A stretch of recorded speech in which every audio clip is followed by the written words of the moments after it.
The 5 Orange Pips. Chapter 1. The Story of Uncle Elias.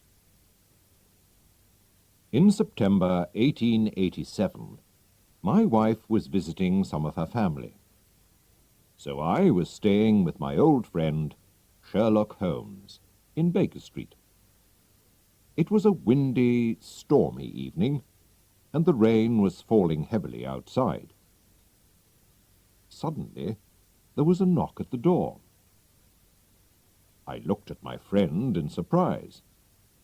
"Who can this be?" I asked. "If he comes on business in this weather, it's important," said Sherlock Holmes. "Come in," he called. A young man came in. He looked wet, tired, and worried. "I've come to ask for help," he said. "I've heard of you, Mr. Holmes. People say you know everything. I don't know what to do." "Well, sit down," said Holmes, "and tell me about yourself." The young man sat down and put his wet feet near the fire. "My name is John Openshaw. My father, Joseph, had a brother, my uncle Elias, who went to live in America when he was young. He made a lot of money there. He didn't like the black Americans, so during the Civil War he fought against the men from the North and with those from the South. But when the South lost the war and there was equality for black people, Uncle Elias left America. So in 1869 he came back to England and went to live in a large house in the country. He was a strange, unhappy man. He did not want any friends, John Openshaw went on, and he often drank a lot. But he liked me, and when I was 12, I moved to Uncle Elias's house. He was very kind to me. I could go anywhere in the house. But there was one small room at the top of the house which was always locked. Nobody could go into this room. One day, Uncle Elias got a letter from Pondicherry, in India. "I don't know anyone in Pondicherry," he said. But when he opened the envelope, 5 little orange pips fell onto his plate. I began to laugh, but stopped when I saw my uncle's white face. "K, K, K," he cried. "Oh, my God, they've found me." "What do you mean, Uncle?" I asked. "Death," he cried, and ran upstairs. I looked at the envelope, which had 3 Ks on the back. There was no letter. Who sent it? And why was my uncle so afraid? Uncle Elias went immediately to the secret room and took out a box which also had 3 Ks on it. He burnt all the papers in the box and said to me, "John, I know that I'm going to die soon. My brother, your father, will have all my money and my house after my death. And you will have it all when he dies. I hope you can enjoy it, but if not, give it to your worst enemy. I'm afraid that my money brings death with it." I didn't understand what he meant, and nothing happened for a few weeks, so I did not feel so worried. But my uncle was very afraid. He stayed in his room most of the time, and drank more than before. He always locked all the doors carefully. Then one night he drank very heavily and ran wildly out of the house. And in the morning we found him dead in a river. The police said he killed himself, I knew he was afraid to die, so I didn't think that was true." Holmes stopped the young man for a minute. "Tell me," he said, "when did your uncle get the letter from India? And when did he die?" "The letter arrived on the 10th of March, 1883, and he died 7 weeks later," answered John Openshaw. "Thank you. Please go on," said Holmes. "After my uncle's death, my father moved into the house. Of course, I asked him to look carefully at the locked room, but we didn't find anything important." Chapter 2. More Pips. "Everything went well until a year later," said John Openshaw. "But one morning my father opened a letter to find 5 orange pips inside it." "What does this mean, John?" he asked. His face was white. "Look," I said. "There's KKK on the envelope. Those letters were on Uncle Elias's envelope too." We were both shaking and afraid. "Yes, and this time it says, 'Put the papers in the garden.'" "Which papers?" "The papers in Uncle Elias's box. He burnt them," I said. "And where does this letter come from?" my father said. He looked at the envelope. "Dundee, Scotland."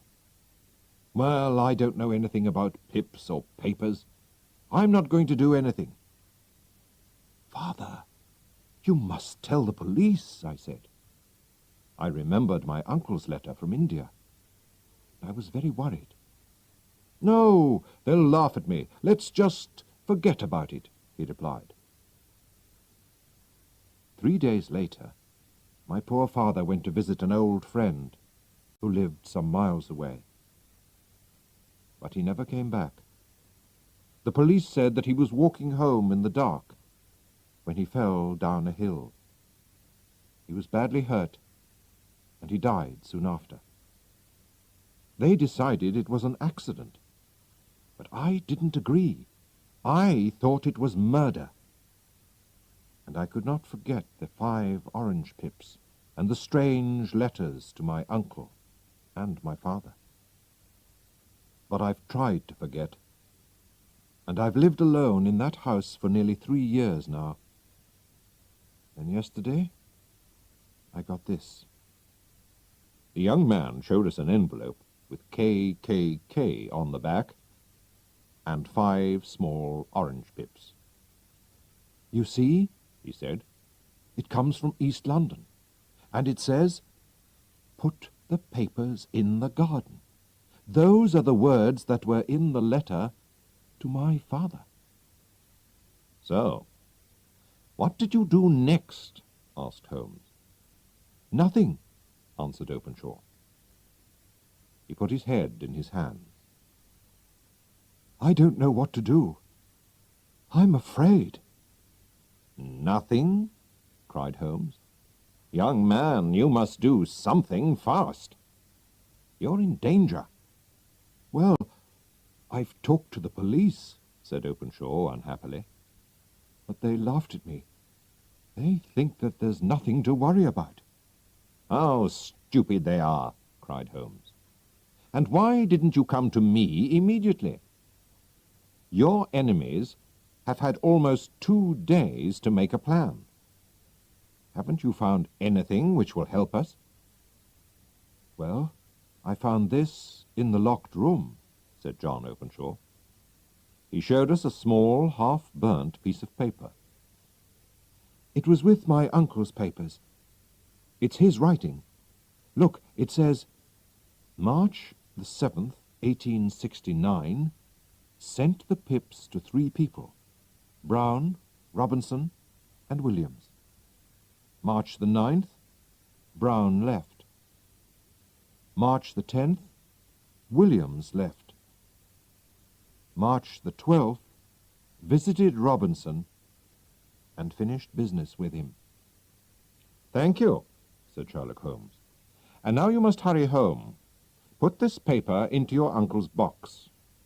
Put in a letter which says that your uncle burnt all the other papers, and put the box outside in the garden. I hope your enemies will be happy with that, and then you won't be in danger any more. How are you going home?" "By train, from Waterloo Station," replied Openshaw. "There'll be a lot of people in the streets, so I think that you'll be all right, but be careful." "Thank you, Mr. Holmes," said Openshaw. "I'll do everything you say." He went out into the dark night, the wind and the rain. Chapter 3. K. Sherlock Holmes sat silently and watched the fire. Then he said to me, "John Openshaw is in real danger. Why did his uncle Elias have to leave America? Because he had enemies. When he came back to England, he was afraid. That's why he lived a lonely life and locked all his doors so carefully. Now, where did those letters come from? Did you see?" "The first from Pondicherry in India, the second from Dundee in Scotland, and the third from East London," I answered. "Does that tell you anything?" asked Holmes. "They're all seaports. The writer was on a ship when he wrote the letters," I replied. I was pleased with my answer. "Very good, Watson," said Holmes. "Somebody sent some pips from India and arrived 7 weeks later to kill Uncle Elias. Then he sent some pips from Scotland and arrived 3 days later to kill John's father. You see why I'm worried now? He has sent pips to John from London. John's enemy is in London already." "Good God, Holmes," I cried. "Who is this man?" "More than one man, I think. They belong to the Ku Klux Klan. That explains the KKK. Haven't you ever heard of it? It's a very secret group of Americans from the South. They wanted to stop equality for black people and to kill anyone who didn't agree with them. The police couldn't stop them, but in 1869, Uncle Elias, who belonged to this secret group, suddenly left America with all their papers. And so, the group could not go on. Of course, the group wanted to get the papers back. You remember the half-burnt paper? That was Uncle Elias's American diary. While he was working for the KKK, he sent the pips to frighten those 3 men. 2 left the country, but 1 didn't. So, the KKK finished business with him. Or killed him. The KKK always worked like that." "Well, I hope they won't kill young Openshaw," I said. Chapter 4. The Last Deaths. But they did. The next morning we read in the newspaper that John Openshaw was dead. A policeman found him in the river near Waterloo Station. The police said it was an accident, but Holmes was very angry about it. "He came to me for help, and those men murdered him. I'm going to find them if it's the last thing I do," he said to me, and he hurried out of the house. In the evening, when he came back to Baker Street, he was tired, but pleased. "Watson," he said, "I know the names of Openshaw's enemies, and now I'm going to send them a surprise. This will frighten them." He took 5 pips from an orange and put them in an envelope. On it he wrote S.H. for J.C. I'm sending the pips not from the KKK, but from me, Sherlock Holmes, to Captain James Cahoon. His ship is called the Star. He and his men are sailing back to Georgia, USA, now. How did you find him, Holmes? I asked. Ship's papers, he said. I've looked at hundreds of them today. Only one ship, the Star, was in the 3 ports at the right times. And this morning the Star left London to sail back to Georgia. I found out that the captain and 2 of his men, all Americans, weren't on the ship last night.